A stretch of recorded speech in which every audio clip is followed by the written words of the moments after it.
మీ ఎముకలను బలంగా ఉంచుకోవడం ఏజ్ వైజ్ డిపెండ్స్ అయి ఉంటుందండి.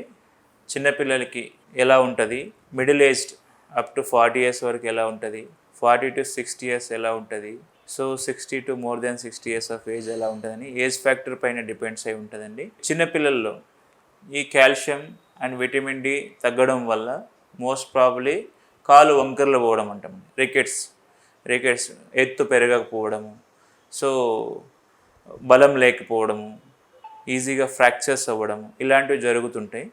సో రికెట్స్ మోస్ట్ కామన్గా విటమిన్ డి డెఫిషియన్సీ రికెట్స్ అంటామండి. ఇంక మిడిల్ ఏజ్లో తీసుకున్నామంటే కనుక ఈజీగా ఫ్రాక్చర్స్ కావడం కానీ, సో ఎముకల పెయిన్స్ రావడం కానీ, మల్టిపుల్ జాయింట్ పెయిన్స్ అంటామండి.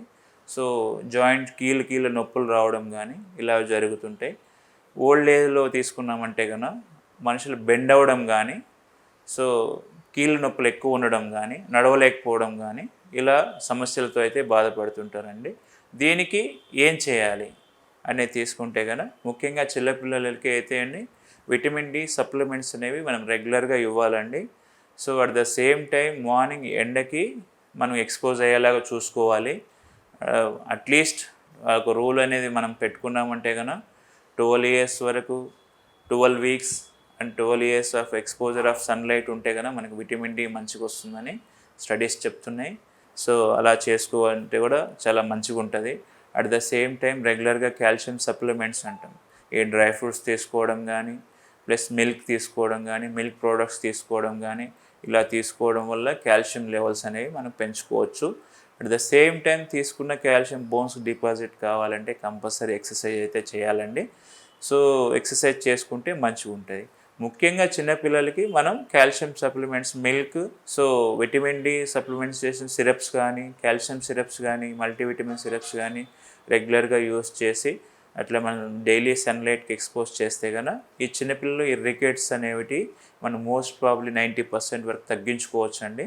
సో లేదు ఇట్లా తగ్గలేదు అంటే కనుక ఒక్కోసారి అవి మనకు సర్జరీ వరకు కూడా, ఈ వంకర్లు పెరగడం వల్ల డిఫార్మిటీ కరెక్షన్ సర్జరీస్ వరకు వెళ్ళే ఛాన్సెస్ అయితే ఉంటుంది.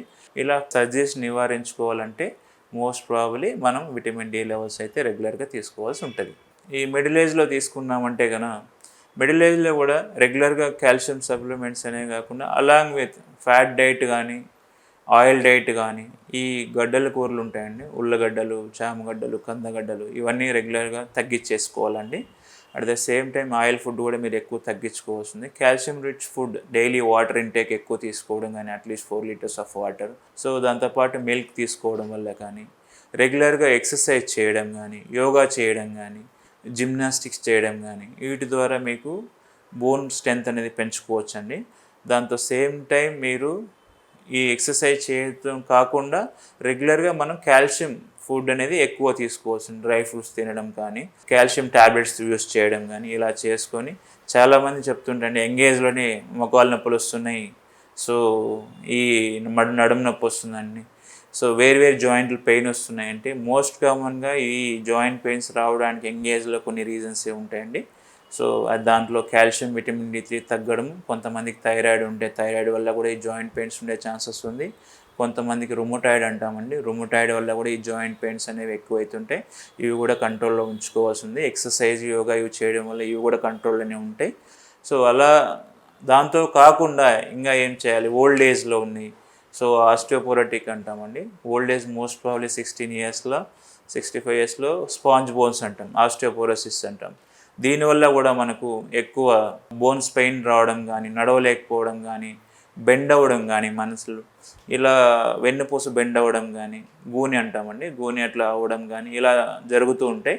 అవన్నీ రాకుండా ఉండాలంటే వీళ్ళైతే మోర్ దాన్ 60 years అంటే డైలీ రిక్వైర్మెంట్ కాల్షియం అనేది ఉంటుందండి. బిస్ఫాస్ఫోనేట్స్ అంటాం, బిస్ఫాస్ఫోనేట్స్ టాబ్లెట్స్, కాల్షియం టాబ్లెట్స్, ఏవైతే మన ఎక్సర్సైజెస్, ఎండకు నడవడం ఇవన్నీ చేయడం వల్ల ఈ మోస్ట్ ప్రాబబ్లీ కాల్షియం డెఫిషియన్సీ కానీ, ఈ ఆస్టియోపోరోసిస్ నుంచి కూడా కొంచెం తప్పించుకోవచ్చు అని చెప్పొచ్చు.